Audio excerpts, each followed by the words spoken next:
Good morning friends.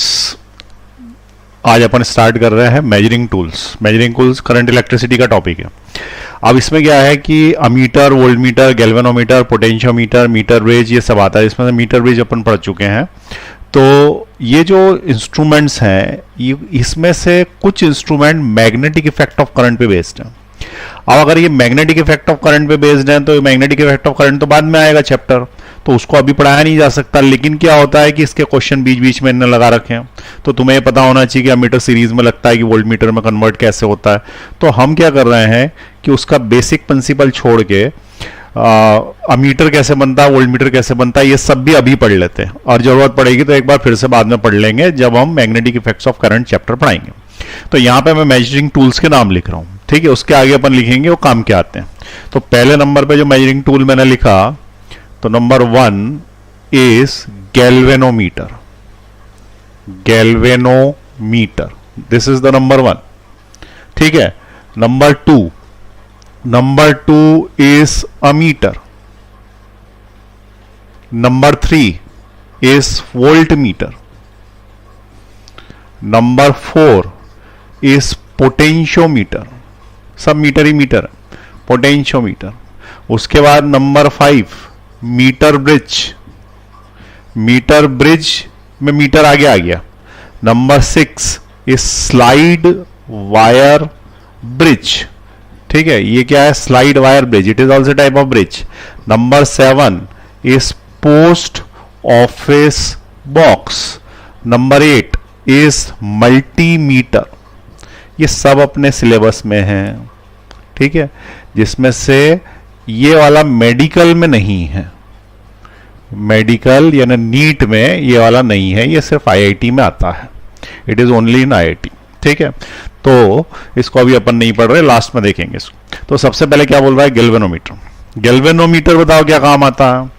Galvanometer काम आता है करंट नापने के। बिल्कुल सही बात, करंट नापने के, कि डायरेक्शन पता करने के, कि करंट का सेंस पता करने। तो इसके लिए किताबों में लिखा है, बच्चों से मैं पूछता हूं तो ये बताते हैं कि इट सेंसेस करंट। और अगर ये पूछता हूं कि अमीटर क्या करता है, तो बोलते हैं इट मेजर्स करंट।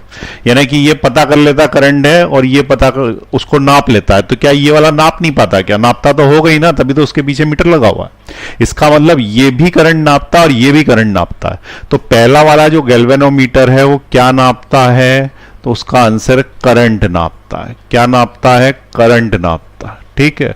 तो गैल्वेनोमीटर मेजर्स करंट। तो फिर अमीटर क्या मेजर करता है? वो भी करंट, ठीक है।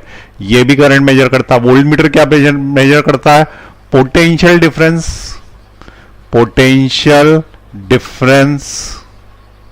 या फिर बोल दो कि वोल्टेज, नाम से दिख रहा वोल्टेज। पोटेंशियोमीटर क्या नापता है? तो इसका नाम ही पोटेंशियो है, तो इट इज पोटेंशियल डिफरेंस, ठीक। उसके बाद अगर किसी ने बोला कि मीटर ब्रिज क्या नापता है, तब ये भी पढ़ाया है। मीटर ब्रिज नापता है रेजिस्टेंस, ठीक। तो इसके नीचे वाला जो है वो भी रेजिस्टेंस ही नापता होगा, क्योंकि ये ब्रिज है तो ये भी ब्रिज है, तो ये भी क्या नापता है? रेजिस्टेंस। आ रही बात समझ में? उसके बाद पोस्ट ऑफिस बॉक्स क्या नापता है? तो ये भी रेजिस्टेंस। लेकिन ये आउटडेटेड हो गया, पोस्ट ऑफिस के जमाने की बात है, जिस समय टेलीग्राम वगैरह, तार वगैरह देते थे, ठीक है। याद है तुमको? पता है ऐसा कि तार देते थे, चिट्ठी लिखते हैं, ये पता है कि नहीं तुम्हें? कि ईमेल पे काम चल रहा, व्हाट्सएप ईमेल, तो चिट्ठी लिखते हैं, ऐसे तार जाता था, ठीक है। इसको टेलीग्राम बोलते थे। तो वो टेलीग्राम में काम में आता था, ये अब काम में नहीं आता, और सिस्टम ही ऑब्सलीट हो गया। और मल्टीमीटर का तो नाम ही दिख रहा, मल्टी यानी कि बहुत सारे, इसका मतलब इसमें सब होते हैं, ठीक है। तो इट कैन मेजर्स करंट, चाहो तो वोल्टेज, और अगर चाहो तो रेजिस्टेंस, ठीक है। ऐसा इसलिए बोल रहा हूं मैं रेजिस्टेंस, क्योंकि वोल्टेज और करंट पता है तो V = IR से रेजिस्टेंस तो निकल ही जाएगा ना। तो इसलिए रेजिस्टेंस बाय डिफॉल्ट उसमें नाप ही सकते हैं अपन। तो अब ये अपने को पता पड़ा कि किससे क्या नापते हैं, पर सवाल ये है कि एक ही चीज को नापने के 2-2, 3-3 यंत्र क्यों बनाए, और अगर है तो एक से काम क्यों नहीं चलता? तो उसके लिए पहले एक प्रश्न पूछता हूं। मुझे मान लो कि मेरी अंगूठी का वजन नापना, ठीक है, और मुझे 1 क्विंटल गेहूं का वजन नापना, तो उसके लिए क्या एक ही तराजू काम करेगा? तो तुमने देखा होगा 2 तरीके के तराजू होते हैं, एक ऐसा डिजिटल, ये डिजिटल, ठीक है, ये सुनार के पास होता है, बिल्कुल ही छोटा सा इसके ऊपर यहाँ पे अंगूठी रखेंगे तो यहाँ पे दिखा देगी कि वो 23 ग्राम की है कि 24 ग्राम की है। आई बात समझ में। दूसरा एक वो होता है बहुत ही बड़ा तोल कांटा, जिसके अंदर हम यहाँ पे रखते हैं गेहूं की बोरी पूरी की पूरी और यहाँ पे वजन रख देते हैं, तो ये नाप देता है। ये ऐसे ऊपर से कहीं से दीवार पे लगा रहता है या फिर नीचे जमीन पे भी गड़ा रहता है। ठीक, तो ये वाला देखा है तुमने।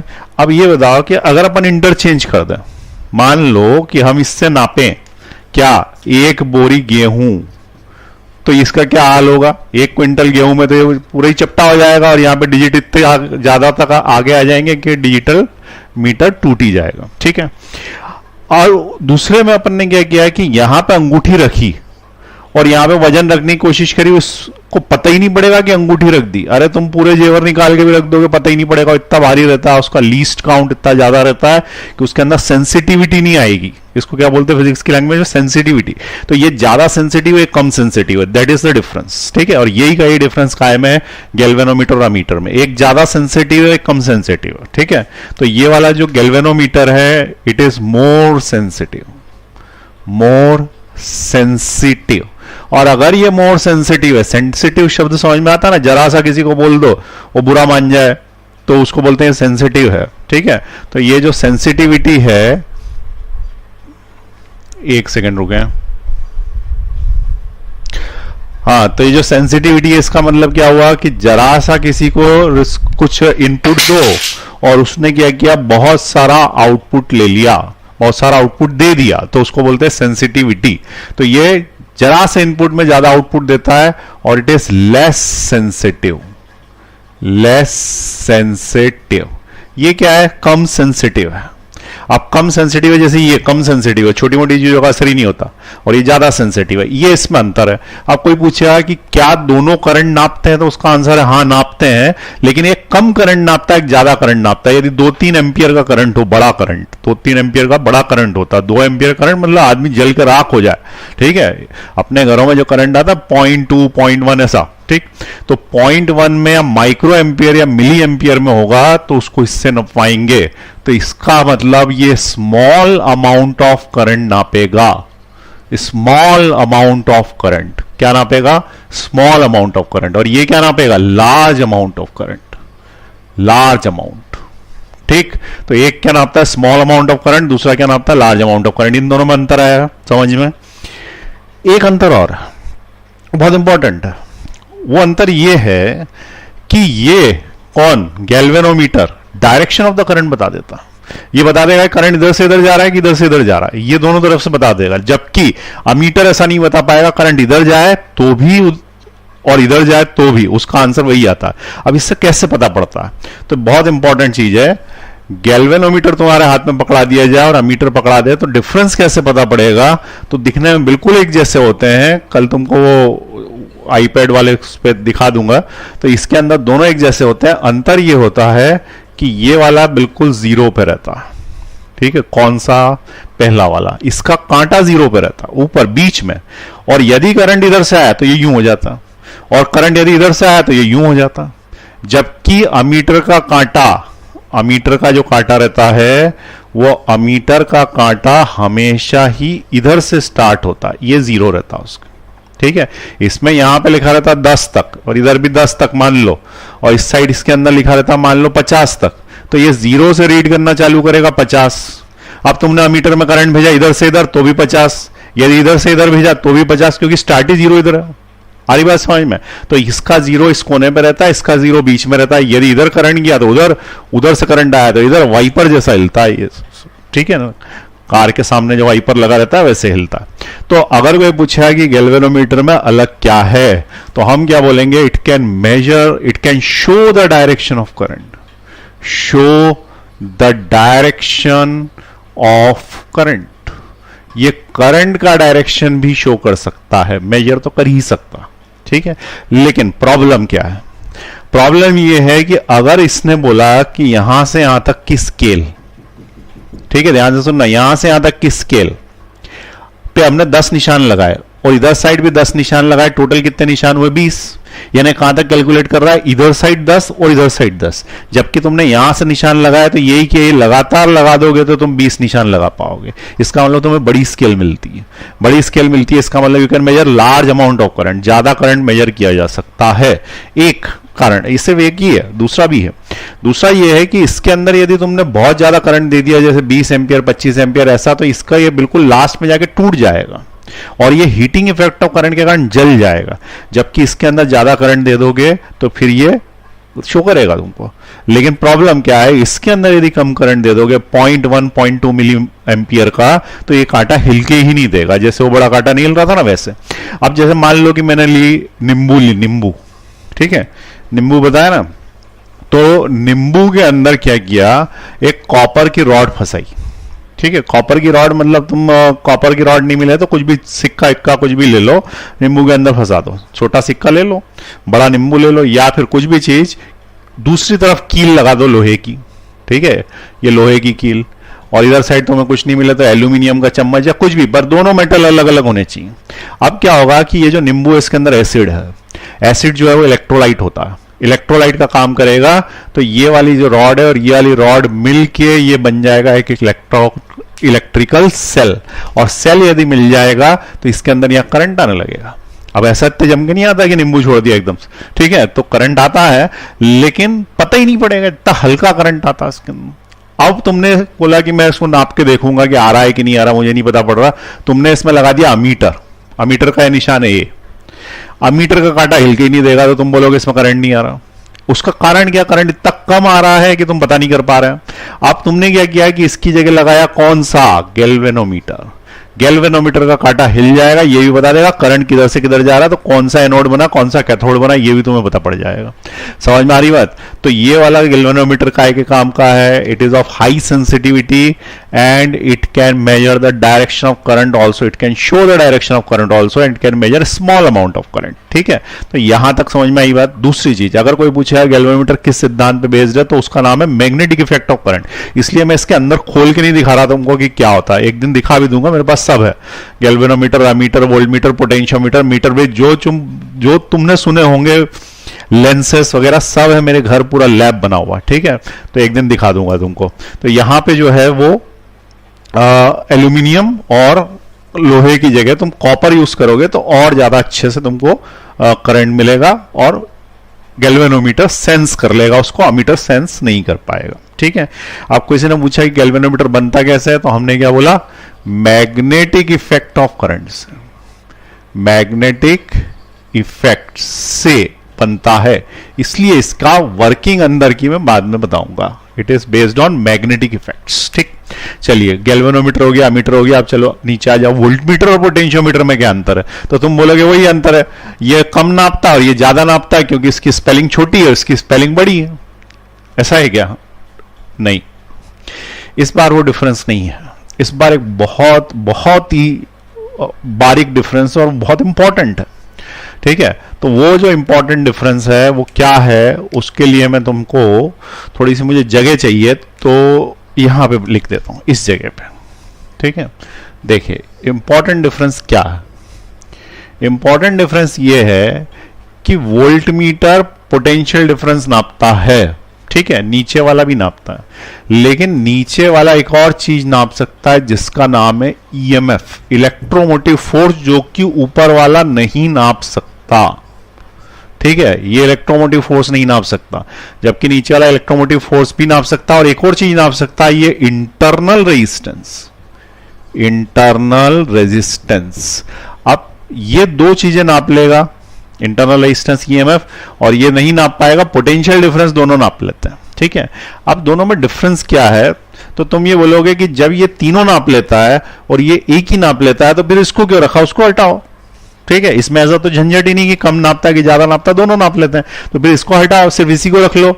तो प्रॉब्लम यह है कि potentiometer is a long device, इतना बड़ा होता है, इतना बड़ा मतलब ये बोर्ड में नहीं, 1 मीटर बड़ा होता है, इतना बड़ा, जैसे मीटर ब्रिज होता है, और वो लकड़ी के पट्टे पे रखा रहता है। ठीक है, और उसको कैलिब्रेट करना पड़ता है, उसके अंदर जो है वो बैटरी लगानी पड़ती है, तब जाके वो चलता है, और उसके अंदर भी डायरेक्ट रीडिंग नहीं आती, रीडिंग कैलकुलेट करनी पड़ती है। जैसे तुमने मीटर ब्रिज में कैलकुलेट करी है उसी तरीके से इसकी रीडिंग कैलकुलेट करनी पड़ती है, और कैलकुलेशन करने के कारण ये लंबा है, कैलकुलेशन भी लंबा है, साइज में भी लंबा है, ठीक है। तो लाना ले जाना आसान नहीं।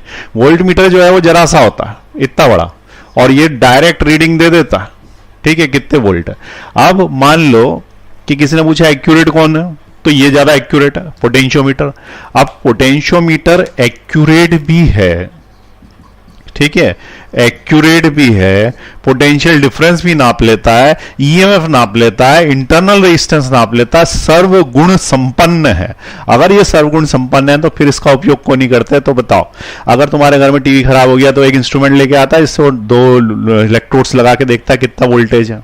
तो अगर वो वोल्टमीटर की जगह तुम्हारे घर पोटेंशियोमीटर लेके आ जाए, तो पोटेंशियोमीटर इतना बड़ा, तो मालूम पड़ा एक ठेला आ रहा है पीछे से साथ में, ठीक है, सारे इंस्ट्रूमेंट्स रखे हुए, फिर उसको उसने लगाया, आधे घंटे तक सेटिंग करी, फिर कैलकुलेशन करा, और चूंकि न्यूमेरिकल में कमजोर था तो गलत सलत नाप लिया कुछ भी, ठीक है ना। तो इसमें तो डायरेक्ट रीडिंग आती है, इसमें डायरेक्ट रीडिंग नहीं आती पोटेंशियोमीटर में, तो ये डिफरेंस होता है ना उसके अंदर। तो अगर तुम्हें हैंडी इंस्ट्रूमेंट चाहिए, छोटी जगह में काम करने वाला, डायरेक्ट रीडिंग देने वाला, तो तुम क्या यूज करोगे? Volt meter. तो बताओ स्कूल लैब्स में क्या लगाए? तो स्कूल लैब्स में जो है लेबोरेटरी इंस्ट्रूमेंट यदि वो पूछता है तो लेबोरेटरी में रखा जा सकता है पोटेंशियोमीटर। तो अगर तुमसे कोई पूछेगा कि प्रैक्टिकल कौन है, तो आंसर है वोल्ट मीटर। और अगर किसी ने पूछा कि लैब इंस्ट्रूमेंट कौन सा है, तो lab instrument should be potentiometer, not the volt meter, क्योंकि पोटेंशियोमीटर में एक्यूरेसी है, बची हुई चीजें भी नाप लेता है, ठीक है।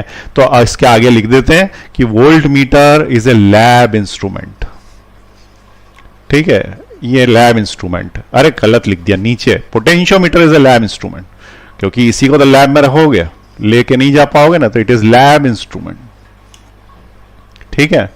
ये समझ में आई बात? लैब इंस्ट्रूमेंट कौन है? पोटेंशियोमीटर। और जनरल काम में क्या आता है? Volt meter. अब कोई पूछेगा कि ऐसा क्यों, ठीक है, इससे इतनी चीजें निकल जाती, इससे क्यों नहीं निकल पाती? तो उसके लिए मैं समझाने वाला था, साइड में जो मैंने जगह ली थी, वो जगह इसलिए ली थी क्योंकि तुमको मैं ईएमएफ और पोटेंशियल डिफरेंस में अंतर बता दूं। जब तुम सेल लेके आते हो बाजार से नया, एवर रेडी का, अरे किसी का भी, तो ये जो सेल लेके आते हो एकदम पेटी पैक नया खोला, और नया खोला तो ऊपर आ गया प्लस, नीचे आ गया माइनस, ठीक है। इसके ऊपर लिखा रहता है कुछ नंबर लगा रहता है, यहां पे 1.5 वोल्ट। अब ये जो 1.5 वोल्ट है, ये क्या चीज है? तो ये जो 1.5 वोल्ट है, ये इसका ईएमएफ है, इलेक्ट्रोमोटिव फोर्स, क्योंकि मैंने समझाया था कि जो छपा है वो इलेक्ट्रोमोटिव फोर्स, ठीक है। क्या है जो छपा है वो इलेक्ट्रोमोटिव फोर्स है। अब इलेक्ट्रोमोटिव फोर्स वाले केस में यदि तुमने यहां पे बल्ब लगाया, यहां पे बल्ब लगाया और इधर साइड जोड़ दिया, तो जैसे ही जोड़ोगे बल्ब जलने लगेगा, इसका मतलब सर्किट में करंट आ गया। सर्किट में करंट आ गया तो ये सर्किट बताओ क्लोज कहलाएगा कि ओपन कहलाएगा? अरे क्लोज्ड की ओपन? क्लोज्ड। ये यहां से लेके यहां तक ये क्लोज्ड है, ठीक है। इसके पहले क्या था? ये सेल खुला पड़ा था, यहां से भी और यहां से भी, तो उसको बोलते थे ओपन।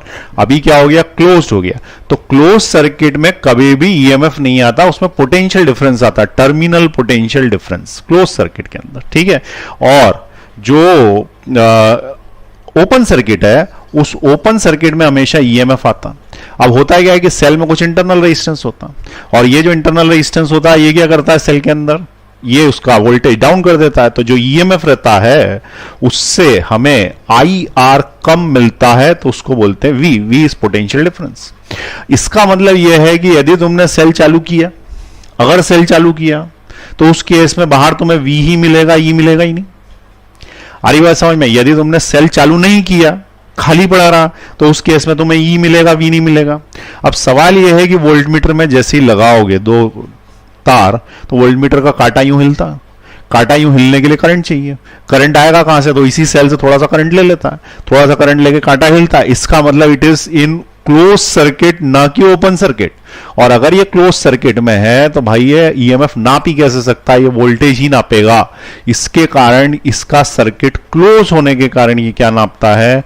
वोल्टेज नापता है, इसीलिए उसका नाम वोल्ट मीटर है, ठीक है। और नीचे वाला जो है वो इलेक्ट्रोमोटिव फोर्स इसलिए नाप लेता है क्योंकि potentiometer is in open circuit, ठीक है, basically it is in close circuit but it is made to be in open circuit. ऐसा क्या किया जाता है उसके अंदर कुछ चीज कि उसको ऐसा लगता है कि ओपन सर्किट है, क्योंकि अपन उसके अंदर नल डिफ्लेक्शन मेथड यूज करते हैं, उसके अंदर करंट लेते ही नहीं है। ठीक है, सर्किट पूरा क्लोज रहता है तुम्हें दिखेगा, लेकिन जब हम करंट ले ही नहीं रहते उसको हम ओपन सर्किट बोल सकते हैं। तो करंट नहीं लेता है कौन? पोटेंशियोमीटर। जब करंट नहीं लेता है तो ये एक्यूरेट नापेगा, और ये करंट लेता है तो ये एक्यूरेट थोड़ी नापेगा, क्योंकि ये थोड़ा उपयोग तो अपने आप का कांटा हिलाने में कर लेता है। अरे बाजार से तुम जामुन लेने गए, जामुन आते हैं ना बरसात के दिनों में, जामुन लेने गए, ठीक है, तो अपन क्या करते हैं 2-3 जामुन तो पहले खा के देख लेते हैं कि अच्छे हैं कि नहीं। उसके बाद क्या बोलते हैं कि उसको भैया 200 ग्राम या 250 ग्राम जामुन दे दो। तो जब उसने 250 ग्राम तुम्हें जामुन दिए तो बताओ ये रीडिंग एक्यूरेट है कि नहीं है? तो उसका आंसर नहीं है, क्योंकि 2-3 जामुन तो तुम पहले ही खा चुके थे, तो वो भी तो इसके अंदर जोड़ो ना 50 ग्राम। ठीक है, इसका मतलब यदि तुमने जामुन का टेस्ट कर लिया, जामुन तुम्हारे मुंह में लग गया, इसका मतलब एक्यूरेसी नहीं आएगी। ऐसे के ऐसे वोल्ट मीटर ने क्या किया, थोड़ा सा करंट ले लिया, और अगर थोड़ा सा करंट ले लिया तो उसमें एक्यूरेसी नहीं आएगी। और बिना जामुन खाए यदि तुमने 250 ग्राम जामुन ले लिए तो उसमें एक्यूरेसी आएगी। पोटेंशियोमीटर क्या करता है कि बिना करंट लिए ही मेजर कर देता है, इसलिए तो कैलकुलेट करना पड़ता है ना उसको, उसके अंदर रीडिंग थोड़ी आती है, कोई काटा वाटा थोड़ी रहता है, रीडिंग एक्सपेरिमेंट करना पड़ता है उसके लिए। ठीक है, तो दोनों में अंतर समझ में आया।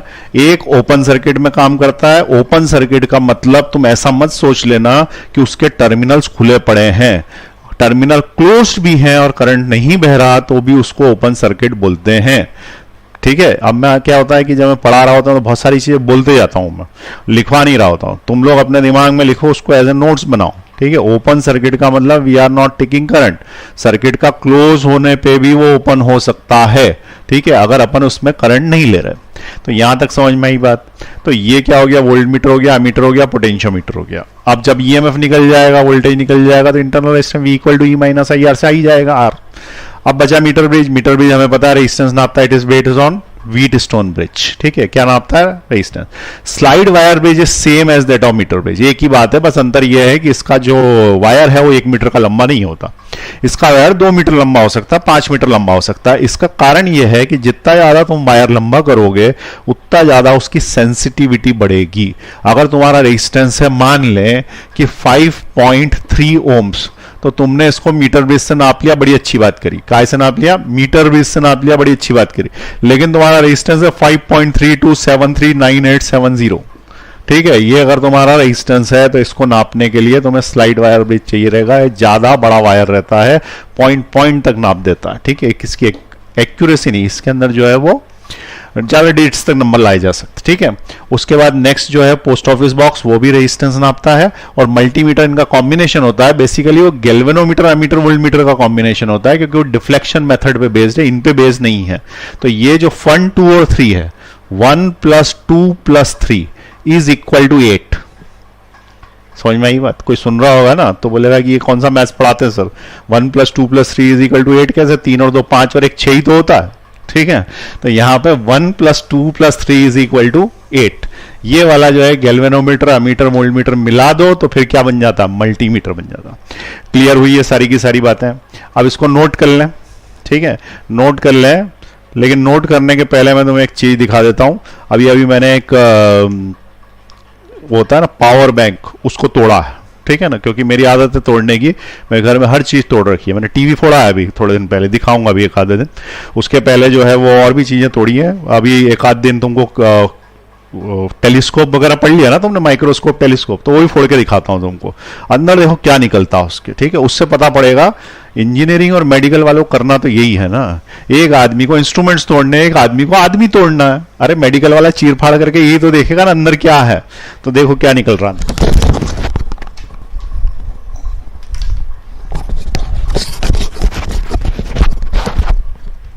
माइक गिर ये था एम्ब्रेन का पावर बैंक, इसको अभी तोड़ा है। तो ये तोड़ा है तो ये निकला इसके अंदर। ठीक है, तो यहां पे एक सर्किट है और ये सेल लगे, देखो 1 2 3 4 5, और ये 5 सेल कोई बता सकता काय में लगे? सीरीज की पैरेलल।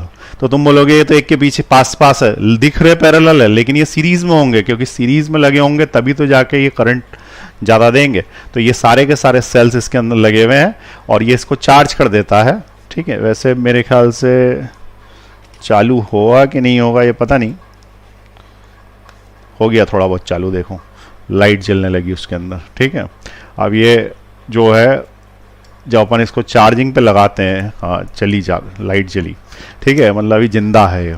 तो इसके अंदर हम एसी इनपुट करते हैं, एसी को ये डीसी में कन्वर्ट करता है, डीसी से चार्जिंग होती है, चार्जिंग होती है तो V equal to E minus I R की V equal to E plus I R, V equal to E plus I R. Charging के समय इसका EMF से ज्यादा इसका पोटेंशियल टर्मिनल डिफरेंस होता है और जब ये चार्ज हो चुका होता है और हमने इसमें मोबाइल कनेक्ट किया तो डिस्चार्ज हो रहा होता है, डिस्चार्ज हो रहा होता है तो V equal to E minus I R formula लग रहा होता है। ठीक है ना, चलिए नोट कर लीजिए फटाफट, पॉज का बटन दबा के, और कुछ जो पॉइंट्स मैंने बताए थे वो भी सोच सोच के लिख लो।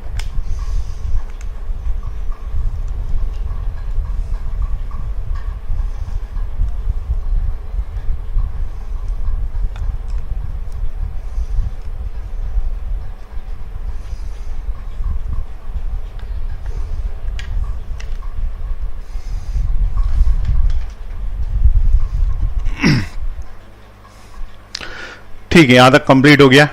अब उसके बाद जो है वो अपन आगे बढ़ाते हैं। तो सबसे पहले हम पढ़ेंगे गैल्वेनोमीटर, वोल्टमीटर, अमीटर। ये अपना आज का टॉपिक है, इसके अंदर से एक ही पॉइंट हो पाएगा। तो सबसे पहले अपन स्टार्ट कर रहे हैं गैल्वेनोमीटर। ठीक है, अब गैल्वेनोमीटर क्या होता है, तो it measures current, presence of current and it has high sensitivity then the ammeter based on magnetic effect of current. तो अब देखो, मैं गैल्वेनोमीटर हेडिंग तो डाल रहा हूं लेकिन पढ़ा नहीं रहा इसको। उसका कारण क्या है कि मैं पढ़ाऊंगा मैग्नेटिक इफेक्ट्स ऑफ करंट में, लेकिन क्या क्या बातें होती हैं वो लिख रहे हैं इसके अंदर। पहली चीज, it is based on magnetic effects of current. किस पे बेस्ड है भाई? मैग्नेटिक इफेक्ट ऑफ करंट पे बेस्ड है। मैग्नेटिक इफेक्ट ऑफ करंट क्या बोलता है कि यदि किसी वायर में से करंट जाएगा तो उसके अंदर जो है डिफ्लेक्शन आएगा और उस डिफ्लेक्शन की वैल्यू, यानी डिफ्लेक्शन कितना आएगा इस बात पे डिपेंड करेगा करंट कितना ज्यादा।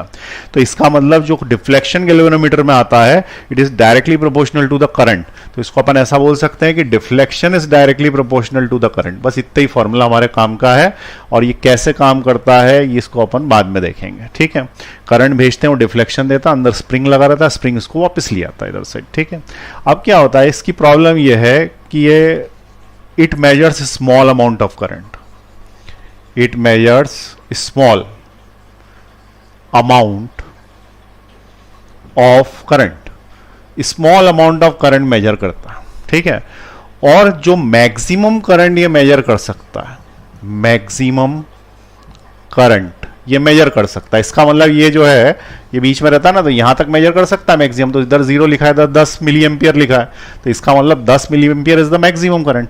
उसको बोलते हैं IG। क्या बोलते हैं भाई उसको? I और G। इसका मतलब it is the maximum current which it can measure, which it can measure. जो ये मेजर कर सकता है उस मैक्सिमम करंट को क्या बोलते हैं? IG। Next point, the resistance of galvanometer coil. इसके अंदर गैल्वेनोमीटर में कॉइल लगी, galvanometer coil is capital G। Resistance अंदर कॉइल लगी रहती है, सब में कॉइल्स लगी रहती है। कॉइल पता है ना, ऐसे लपेटा रहता है वायर, तो वायर जो लपेटा रहता है उसकी जो है वो अपन कॉइल बोलते हैं। और कॉइल जो है उसका रेजिस्टेंस क्या होता है इसमें? Capital G। ठीक है, यहां तक समझ में आई बात? तो तुम्हें क्या पता करना है? IGI। ठीक है, अब प्रॉब्लम कहां पे आती है? प्रॉब्लम ये आती है कि हमारा जो मेजरिंग करंट है वो अगर IG से ज्यादा हो जाए तो क्या करें? समझ में आई बात? क्या बोला? ये ज्यादा से ज्यादा कितना नाप सकता? अरे IG नाप सकता है ना, मैक्सिमम। मैक्सिमम कितना नाप सकता? IG है ना, मान लो 5 एम्पियर, लेकिन हमने जो मेजर करना चाहते हैं वो 12 एम्पियर का है, तो ये तो जल जाएगा, फिर क्या करना? ठीक है, वो हमारी प्रॉब्लम है। तो resistance of galvanometer coil is capital G। यहां तक समझ में आई बात? दूसरा, it is always connected connected in, बताओ सीरीज की पैरेलल, सीरीज की पैरेलल, सीरीज। उसका रीजन ये है कि ये करंट नापता है, और करंट नापने वाले इंस्ट्रूमेंट सीरीज में ही कनेक्टेड होंगे, क्योंकि करंट सीरीज में कांस्टेंट रहता है, पैरेलल में तो डिस्ट्रीब्यूट हो जाता है वो, ठीक है। सीरीज में ये 3 रेजिस्टेंस लगे एक के पीछे एक, सब में एक जैसे करंट जाएगा, तो कहीं पे भी लगा लो गैल्वेनोमीटर वो वही नापेगा, मीटर भी वही नापेगा, कि मीटर भी सीरीज में लगाया जाता है, वोल्ट मीटर लगाया जाता है पैरेलल में, because it measures the potential difference, और पोटेंशियल डिफरेंस किसी 2 टर्मिनल्स का रहता है, ना कि किसी 2 पॉइंट का। तो यूं करके ऐसे जो माला जैसा पहना देते हैं ना ऐसे, वो होता है वोल्ट मीटर, और जो लाइन में लगा देते हैं वो क्या होता है, वो होता है गैल्वेनोमीटर या फिर अमीटर, ठीक है। ये यहां तक समझ में आई बात, ये गैल्वेनोमीटर की बात है। अब प्रॉब्लम ये आ रही है कि अगर I ग्रेटर देन IG हो गया, इसका मतलब हम जो नापना चाहते हैं वो कौन है, वो करंट ज्यादा है, और जो ये झेल सकता है वो क्या है, मैक्सिमम करंट IG उससे ज्यादा हो गया, तो क्या करेंगे, तो तुम बोलोगे अमीटर ले लो। अरे अमीटर ले लो, अमीटर बना कहां से, अमीटर जो है गैल्वेनोमीटर से ही बनता है। एक वायर लगा के इस गैल्वेनोमीटर को अमीटर में कन्वर्ट कर देते हैं, उस वायर को बोलते हैं shunt, and it is a large resistance. तो बेसिकली अमीटर नाम की कोई नया इंस्ट्रूमेंट नहीं है, वो गैल्वेनोमीटर ही होता है। Galvanometer is converted into ammeter. और वोल्ट मीटर नाम की भी कोई नया इंस्ट्रूमेंट नहीं होता, it is again A galvanometer. Galvanometer can be converted into volt meter. और मल्टीमीटर नाम का भी कोई नया यंत्र नहीं होता, क्योंकि गैल्वेनोमीटर से जब तुमने अमीटर बना लिया, और अमीटर से जब तुमने वोल्ट मीटर बना लिया, और सब एक साथ बना लिया, तो फिर तुमने क्या बना लिया, बोलो, अमीटर बना लिया, सॉरी मल्टीमीटर बना लिया। और मल्टीमीटर क्या होता है, वो भी कोई नया यंत्र नहीं। इसका मतलब सबके पापा कौन है, सबके पापा है गैल्वेनोमीटर। गैल्वेनोमीटर ने ही सबको बनाया है, किसको, अमीटर को, वोल्ट मीटर को, और एक और कौन सा मीटर, मल्टीमीटर को। पोटेंशियोमीटर को नहीं बनाया, दूसरी फैमिली का, भाई सबके पापा एक जैसे नहीं। हाँ, तो गैल्वेनोमीटर जो है वो क्या है, सबके पापा हैं, ये बनाते हैं सारे के सारे इंस्ट्रूमेंट। अब ये नोट करो, और अपन ये देखते हैं कि गैल्वेनोमीटर ने अमीटर कैसे बनाया, ठीक है ना। तो अगर I ग्रेटर देन IG हो जाएगा, तो हम गैल्वेनोमीटर से क्या करेंगे, अमीटर बना देंगे। अमीटर बना देंगे, कैसे बना देंगे, सिर्फ एक वायर का खेल है। एक वायर जिसको शंट बोलते हैं, वो नाम भले कुछ भी हो, शंट वायर ही रहता है। वो वायर को लगा के अमीटर से, गैल्वेनोमीटर से अमीटर में बदला जा सकता है, ठीक है। चलिए लिख लीजिए इसको।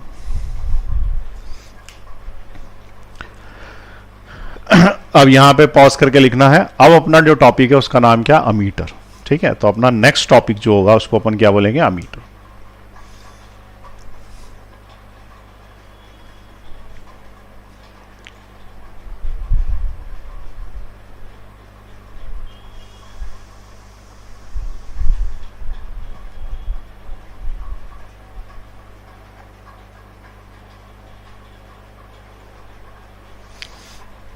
चलिए लिख लिया आपने। अब देखें अमीटर कैसे बनता, ठीक है। तो हेडिंग डालें अमीटर।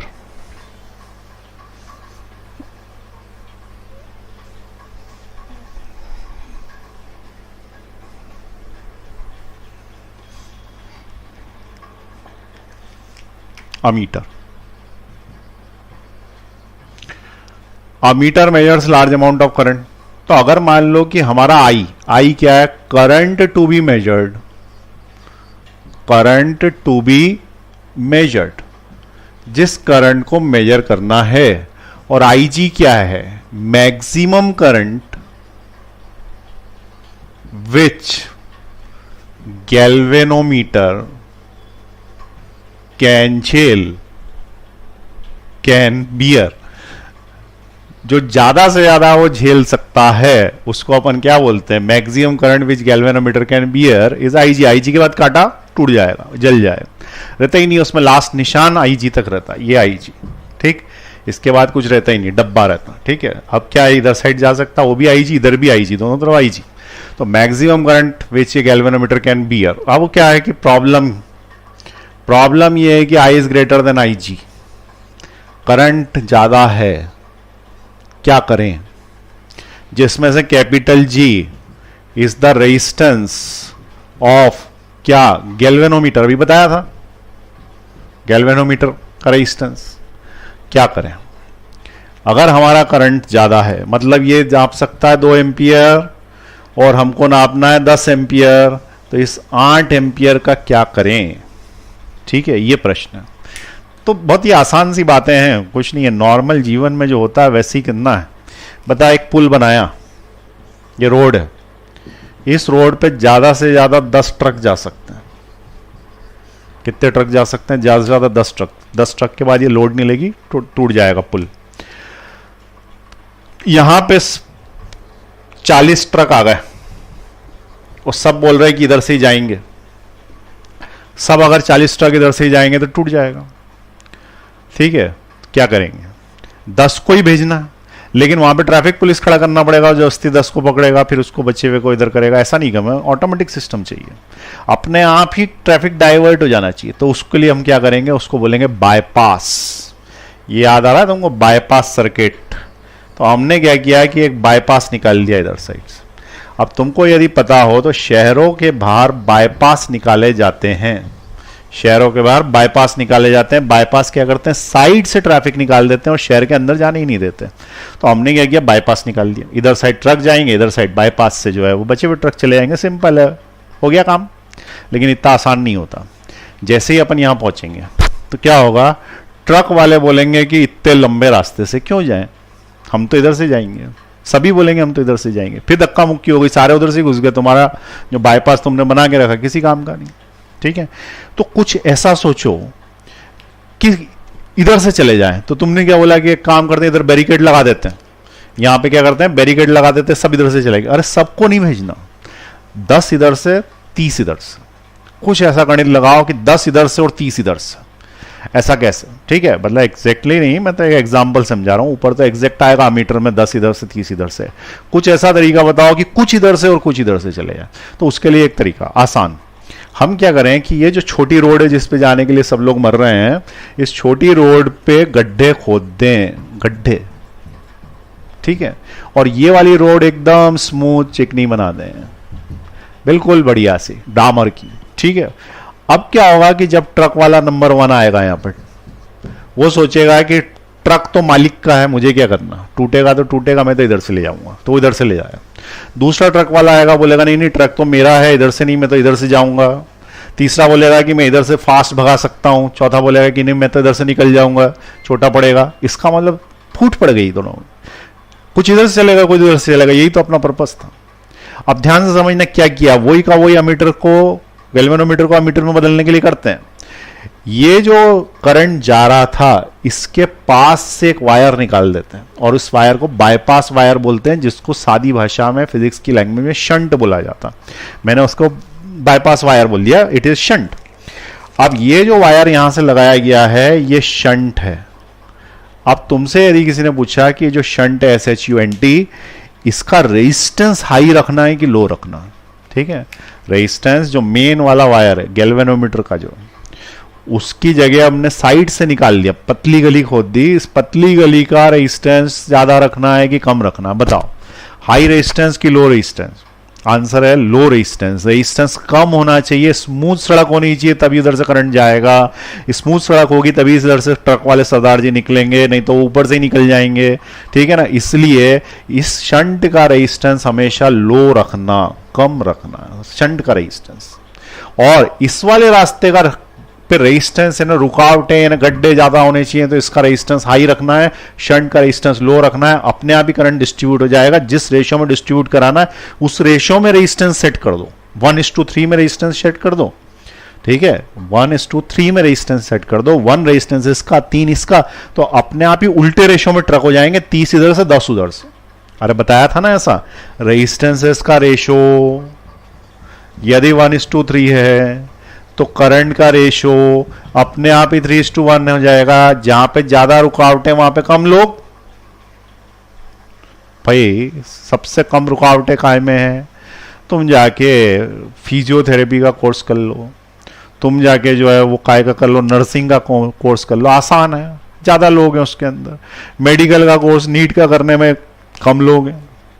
ठीक है, कम लोग होने के बाद भी उसके बाद पोस्ट ग्रेजुएट करने वाले और कम, स्पेशलाइजेशन करने वाले और कम, जैसे जैसे रुकावटें बढ़ती जाएगी लोग कम होते जाएंगे।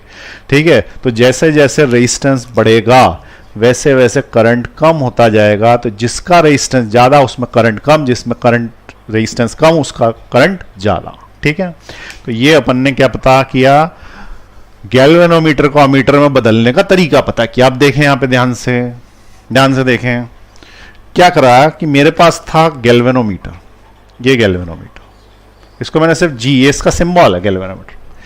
प्रॉब्लम ये थी कि इसने बोल दिया था कि भैया ये कांटा यहाँ पे 6 एम्पियर से ज़्यादा करंट नहीं नाप सकता। 6 एम्पियर बहुत बड़ी बात बता दी मैंने, 6 मिली एम्पियर से ज़्यादा करंट नहीं नाप सकता। 6 मिली एम्पियर का तुमने क्या बोल दिया, IG, that is the maximum current which it can be. अब क्या हुआ कि इधर से आने वाला जो करंट था, इधर से आने वाला, इस साइड से आने वाला जो करंट था उसका नाम था I, जो अपन मेजर करना चाहते थे। वो मान लो कि 8 मिली एम्पियर है या 18 मिली एम्पियर है, इसका मतलब ये ज्यादा है ये कम है। अगर तुमने पूरे इधर से भेज दिया तो जल जाएगा, तो क्या करो, एक रास्ता बनाओ साइड से पतली गली, और ये पतली गली वही है बाईपास। ठीक है, लेकिन पूरा बाईपास नहीं कराना है इधर से। और इसमें जो रेजिस्टेंस लगाया उसको बोलते हैं शंट, और शंट को लिखते हैं S। अब ये बताओ शंट रेजिस्टेंस लो की हाई, तो इसका आंसर लो, क्योंकि गैल्वेनोमीटर का रेजिस्टेंस लो की हाई, तो इसका आंसर हाई, क्योंकि इधर ज्यादा गड्ढे होंगे और इधर कम गड्ढे होंगे तभी डिस्ट्रीब्यूशन होगा, नहीं तो ये रास्ता छोटा है, इधर से चले जाएगी जनता। ठीक है, कम रेजिस्टेंस वाला। अब क्या होगा कि इस 18 में से ये रेजिस्टेंस इस प्रकार से सेट करेंगे कि 6 इधर से चले जाएं तो बचे हुए इधर से 12 मिली एम्पियर इधर से चले जाएं, फिर ये 12 इधर मिल जाएंगे, इधर मिल जाएंगे, उधर साइड वापस 18 चले जाएंगे। प्रॉब्लम खत्म। सिर्फ प्रॉब्लम क्या आएगी कि यहां पे जो 6 मिली एम्पियर करंट है उसे तुमने नापना पड़ेगा, बचे हुए को नापने की जरूरत नहीं, वो नीचे से बाईपास करा दिया हमने। ठीक है, हाँ मैं समझ रहा हूँ, तुम्हारे दिमाग में प्रॉब्लम क्वेश्चन आ रहे होंगे, वो सारे डाउट्स क्लियर कर दूंगा मैं। ठीक है, क्या बच्चे पूछते हैं वो एक्सपीरियंस क्लास लेते लेते हो जाता है। अब यहां से I करंट गया, ठीक है, उसमें से IG करंट तुमने इधर भेज दिया गैल्वेनोमीटर में से, तो बचा हुआ जो करंट है उसका नाम होगा I माइनस IG, जो कि नीचे से चला जाएगा और यहां से जाके मिल जाएगा इधर IG और इधर I माइनस IG, दोनों मिलके वापस I बहने लग गए, क्योंकि IG में IG ऐड हो गया तो कैंसिल हो गया। तो अगर किसी ने पूछा कि गैल्वेनोमीटर में से कितना करंट जाता है, तो हम बोलेंगे मैक्सिमम IG, मैक्सिमम। तो शंट में से कितना जाता है, I माइनस IG, क्योंकि टोटल करंट तुमने कितना भेजा I, उसमें से IG इधर चला गया तो बचा हुआ नीचे से चला गया I माइनस IG। ठीक है, अब नापोगे कैसे? ठीक है, नापेंगे कैसे? तो एक जो तुम्हारे दिमाग में प्रश्न आ रहा होगा कि गैल्वेनोमीटर यदि करंट नाप रहा होगा तो वो तो IG नाप देगा, समझ में आई बात? वो तो IG नाप देगा, तुम तो I नापना चाहते हो। यहां पे मान लो 12 एम्पियर का करंट है तो हम 12 नापना चाहते हैं, न कि वो जो कि गैल्वेनोमीटर से गया। अगर मैं बोलूं कि टोटल ट्रक वाले कितने गए, तुम तो टोटल ट्रक वाले नाप रहे थे ना, वो तो 40 थे, जबकि यहां पे आदमी खड़ा कर दिया तुमने और नापने के लिए बोल दिया तो 10 ही ट्रक निकले उधर से, तो 30 तो नीचे से निकल गया। तो फिर ये तो गलत कैलकुलेशन हो जाएगा। तो ऊपर वाला नाप के तुम नीचे वाले का कैसे नाप पा रहे हो, ये कैसा इंस्ट्रूमेंट बनाया? तो उसका एक आंसर है सिंपल। मान लो कि किसी आदमी को मलेरिया हो गया, ठीक है, डॉक्टर ने क्या बोला कि भाई ब्लड टेस्ट कराना पड़ेगा। एक आदमी का जमीन जो शरीर है उसमें 5-6 लीटर ब्लड होता है, शायद ऐसा सुना है मैंने। तो ब्लड टेस्ट कराना पड़ेगा, तो वो टेस्ट कराने गया। टेस्ट कराने गया तो क्या वो अपना पूरा ब्लड निकाल के दे देगा उसको 6 की 6 बॉटल कि भाई ये टेस्ट कर ले कहाँ कहाँ पे मलेरिया है? अरे एक बूंद भी दे देगा तो टेस्ट कर लेगा ना उसके अंदर। और एक बूंद में यदि 25 कीटाणु तो 6 लीटर में कितने कीटाणु, इसका कैलकुलेशन नहीं कर सकते क्या? जरूरी है कि पूरा ब्लड निकालें? कर सकते हैं ना भाई, इतने में इतना तो इतने में कितना मल्टीप्लाई करके निकल जाएगा वो। तो वही का वही काम यहां पे करना है हमको। हम सिर्फ ये पता कर लेंगे कि ऊपर वाले में कितना और उसके कितने गुना नीचे से निकल रहा है, ऐड करके ऊपर वाला निकल जाएगा। इसका मतलब कैलकुलेशन करना पड़ेगा। तुम ये सोच रहे हो कि ऐसा नहीं, वो इंस्ट्रूमेंट को कैलिब्रेट कर देते हैं। कैलिब्रेशन शब्द अभी समझाऊंगा, कैलिब्रेट किसको बोलते हैं। ठीक है, कैलिब्रेट कर देते हैं इंस्ट्रूमेंट को। अब देखो पहले क्या किया जाता है कि यहां से जो करंट जाता है वो जाता है IG, इधर से गया I माइनस IG। अब तुम्हें यह पता करना है कि ये शंट कितने का लगाएं जिससे गैल्वेनोमीटर बन जाए अमीटर। तो अमीटर जब तुम बाजार से खरीदने जाओगे तो इस डब्बे को अमीटर बोलते हैं। इस डब्बे को, उस डब्बे को जब खोलेंगे तो उसके अंदर से गैल्वेनोमीटर और शंट निकलेगा। और ये कोई थ्योरी व्योरी नहीं है, मैंने हर चीज खोल रखी है। अभी मैं जब अहमदाबाद में पढ़ाता था तो बच्चों ने बोला कि सर ये अमीटर दिखाया उनको, तो बोले सर आपने पढ़ाया कि नीचे गैल्वेनोमीटर और शंट निकलेगा, खोल के दिखाओ। मैंने कहा लाओ इंस्ट्रूमेंट अभी खोल के दिखाते। खोला, उसके अंदर सही में निकला। ठीक है, मैं तुम्हें भी दिखा सकता हूँ। और हमें कैसे पता पड़ा कि शंट लगा हुआ था? क्योंकि उसके अंदर एक कार्बन रेजिस्टेंस निकला जिसके ऊपर हरी पीली नीली धारियां थी, तो हम समझ गए कि रेजिस्टेंस है। और फिर हमने उसका रेजिस्टेंस भी निकाल लिया, वी रहा है ग्रेट बिटेंस से। और फिर हमें ये भी पता पड़ गया कि कितने से शंटिंग की गई है। ठीक है, सब ऐसा ही होता है जैसे पढ़ाया जाता है। बस ये है कि प्रैक्टिकली पढ़ते हैं, जीवन भर के लिए याद हो जाता है। और सिर्फ रट रट के पढ़ोगे और न्यूमेरिकल सॉल्व करते रहोगे, कुछ भी नहीं आएगा। तुम्हें पहले थ्योरी क्लियर होनी चाहिए, उसके बाद ही न्यूमेरिकल सॉल्व होते हैं। ठीक, तो ये यहाँ पे हाई रेजिस्टेंस है, इसका रेजिस्टेंस क्या है? लो। इधर से आई माइनस आई जी इधर से। इस डब्बे को बोलते हैं अमीटर। ये हरे कलर का जो डब्बा बना दिया मैंने, पता नहीं कलर दिख रहा होगा कि नहीं, तो ये वाला जो डब्बा है, इस डब्बे को, इस गिफ्ट पैक को बोलते हैं अमीटर। ठीक है, इतने हिस्से को। अब इसमें से गैल्वेनोमीटर निकला और ये निकला। अब देखो मैं यहाँ पे एक नाम दे रहा हूं ए, इसका नाम दे रहा हूं बी, इधर दे रहा हूं सी, इधर दे रहा हूं डी। यहां तक समझ में आई बात? A B C D. क्या जो पोटेंशियल ए बी के अक्रॉस है वही पोटेंशियल सी डी के अक्रॉस है? Potential difference. भाई पोटेंशियल डिफरेंस पैरेलल में सेम होता, तो जो पोटेंशियल यहां पे है वही पोटेंशियल यहां पे, पोटेंशियल डिफरेंस। तो जो पोटेंशियल डिफरेंस इसका है वही पोटेंशियल डिफरेंस इसका है, हाँ कि ना? तो हम ऐसा बोल सकते हैं कि potential difference across A B is equal to potential difference across C D, हाँ कि ना? तो पोटेंशियल डिफरेंस का फॉर्मूला क्या है? एक अंकल थे, उनका नाम था ओम। वो एक लॉ दे गए थे, उसका नाम था ओम्स लॉ। याद है कि नहीं? ओम्स लॉ, बहुत महान ऋषि थे। तो ये जो ओम्स लॉ है वो क्या बोलता है? V is equal to I R. अरे V तो लिखा है ना, V equal to I R, तो इधर भी लिख दिया मैंने V equal to I R. अब ये जो I है ये AB में जाने वाला है। AB में जाने वाला जो करंट है वो IG है, और उसके लाइन में जो रेजिस्टेंस लगा हुआ है वो G है, क्योंकि गैल्वेनोमीटर का रेजिस्टेंस। और नीचे से जाने वाला करंट I माइनस आई जी है, उसका जो रेजिस्टेंस लगा हुआ है S है, तो उसमें से जो करंट जा रहा है वो I माइनस आई जी है और उसका रेजिस्टेंस S है। मैंने कुछ नहीं करा, मैंने ओम्स लॉ लगा दी, ओम्स लॉ। ठीक है, अब मुझे ये निकालना है कि मैं कितने का शंट लगाऊं, बस ये मेरा प्रश्न है। तो शंट मैंने लगाया, वो लगाया आई जी जी अपॉन I माइनस आई जी। अरे आई जी जी इधर, I माइनस आई जी नीचे आ गया, तो शंट का फॉर्मूला आ गया। यही फॉर्मूला इसमें इंपॉर्टेंट है। शंट कितने का लगेगा? कितने का लगेगा? कोई बोलेगा 25 रुपए का लगेगा। अरे कितने ओम्स का लगेगा? कितने का लगेगा? ठीक है, तो शंट कितने का लगेगा, ये हमारा मेन क्वेश्चन होता है। तो शंट निकालने के लिए फॉर्मूला क्या है? आई जी जी, I माइनस आई जी। जी यानी गैल्वेनोमीटर का रेजिस्टेंस, गैल्वेनोमीटर में छपा रहता है। आई जी उसका लास्ट डिजिट जिससे वो मैक्सिमम नाप सकता है। आई वो करंट जो तुम नापना चाहते हो, और वो it should be greater than I G, तभी तो अपन उसको मीटर में कन्वर्ट करेंगे। क्लियर हुई ये बात? तो ये फॉर्मूला बन गया। अब दो ही बातें और लिख लें, सुन लें, उसके बाद नोट करना, टॉपिक खत्म, फिर न्यूमेरिकल करेंगे अपन। बात यह है कि अगर कोई पूछा कि what is the resistance of the ammeter, क्या पूछेगा? रेजिस्टेंस ऑफ अमीटर, अमीटर का रेजिस्टेंस क्या है? तो देखो, गैल्वेनोमीटर और शंट लगे हैं पैरेलल में, और अमीटर के अंदर यही दो चीजें निकलती हैं। तो अमीटर का रेजिस्टेंस क्या? इसका और इसका पैरेलल का फॉर्मूला। अरे गैल्वेनोमीटर और शंट का पैरेलल का फॉर्मूला लगा तो यही तो लगे रहते हैं अंदर अमीटर के। तो फॉर्मूला क्या है? 1 upon resistance of the ammeter is equal to 1 upon galvanometer plus 1 upon shunt. यही दो तो पैरेलल में लगे ना। ये रेजिस्टेंस है, ये जी जो लिखा है ना रेजिस्टेंस है उसका। तो 1 upon resistance of ammeter is equal to, इसको मैं शॉर्ट में लिख दूं तो resistance of ammeter is equal to GS upon G plus S। अरे एलसीएम वेलसीएम लेके उल्टा पुल्टा कर दिया, 25 बार कर चुके हैं। GS upon G plus S, फिर भी लोग आश्चर्य से देख समझ में। R1 R2 upon R1 plus R2। अब उसके बाद हमने क्या बोला कि आइडियल अमीटर का रेजिस्टेंस क्या होना चाहिए और आइडियल गैल्वेनोमीटर का रेजिस्टेंस क्या होना चाहिए, आइडियल शंट का रेजिस्टेंस क्या होना चाहिए। आइडियल, ठीक है, अब ध्यान से सुनना, आइडियल का बड़ा चक्कर है। आइडियल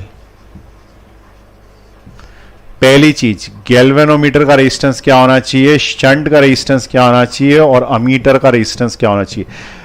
आइडियल सिर्फ दो ही चीजें होती है, या तो जीरो होती है इन्फिनिटी होती है। जैसे एक आदमी को 100 में से कितने नंबर आए, 0 आ गए, तो आइडियल है वो, ठीक है।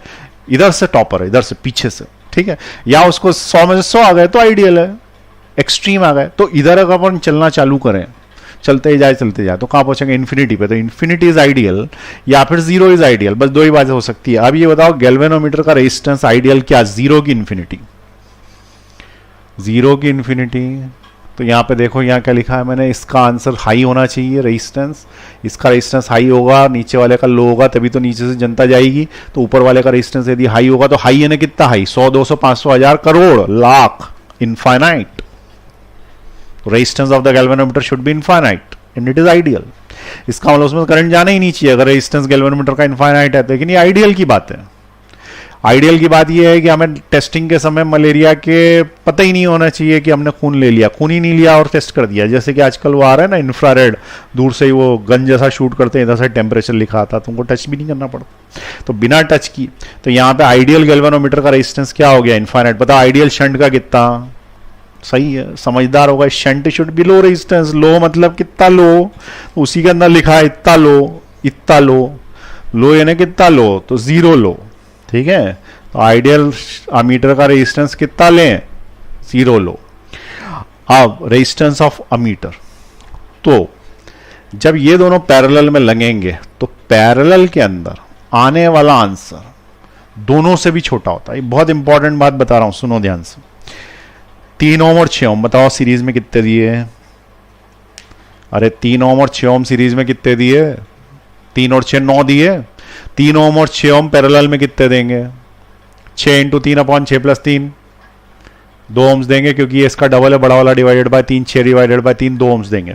तो जब 3 और 6 सीरीज में 9, 3 और 6 पैरेलल में 2, ठीक है, 3 और 6 सीरीज में 9, 3 और 6 पैरेलल में 2 ओम्स, सीरीज में, ध्यान से सुने, सीरीज में आने वाला आंसर दोनों से बड़ा होता है।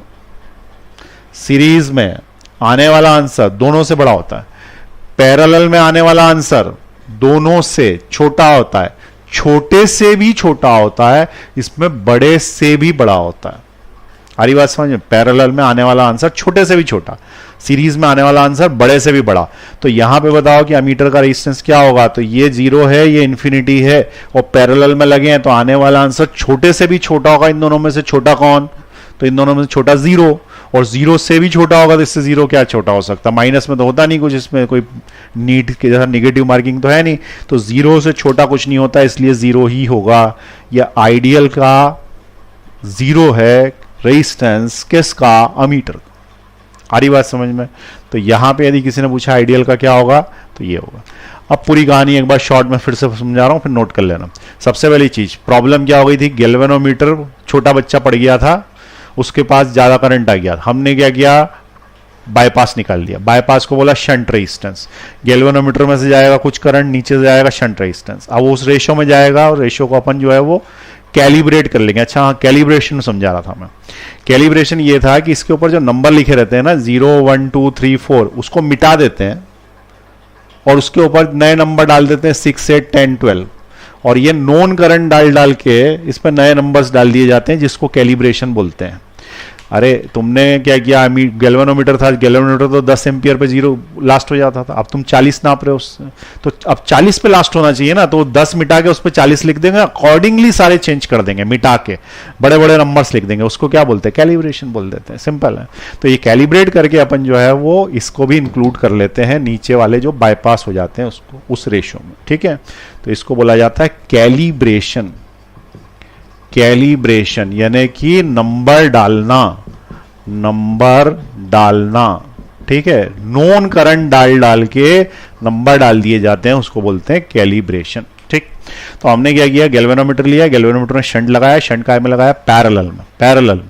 शंट की वैल्यू होनी चाहिए लो, करंट कुछ नीचे से चला गया कुछ ऊपर से चला गया, फिर हमने जो बोल दिया कि जो वोल्टेज इधर है वही वोल्टेज इधर है, ओम्स लॉ 2 बार लगा दिया, उससे हमको शंट की वैल्यू मिल गई। हमने ये बोला कि गैल्वेनोमीटर का रेजिस्टेंस हाई होना चाहिए, शंट का लो होना चाहिए, दोनों को मिला दोगे तो अमीटर बन जाएगा, अमीटर का लो होना चाहिए, आइडियल के लिए 0 होना चाहिए। और अगर किसी ने पूछा रेजिस्टेंस क्या होगा, तो जी इसका ऊपर वाले का रेजिस्टेंस, एस नीचे का, दोनों कंबाइन कर दोगे GS अपॉन G+S।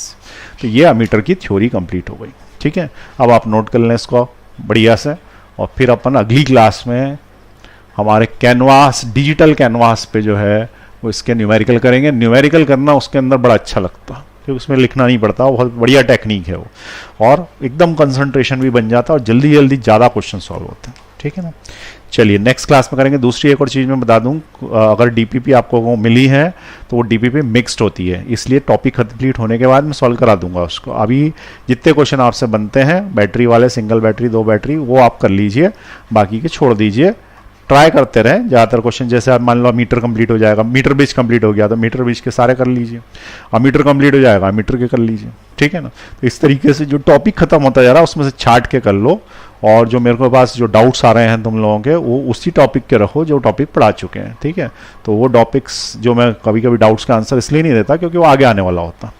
ठीक, चलिए नेक्स्ट क्लास में मिलेंगे।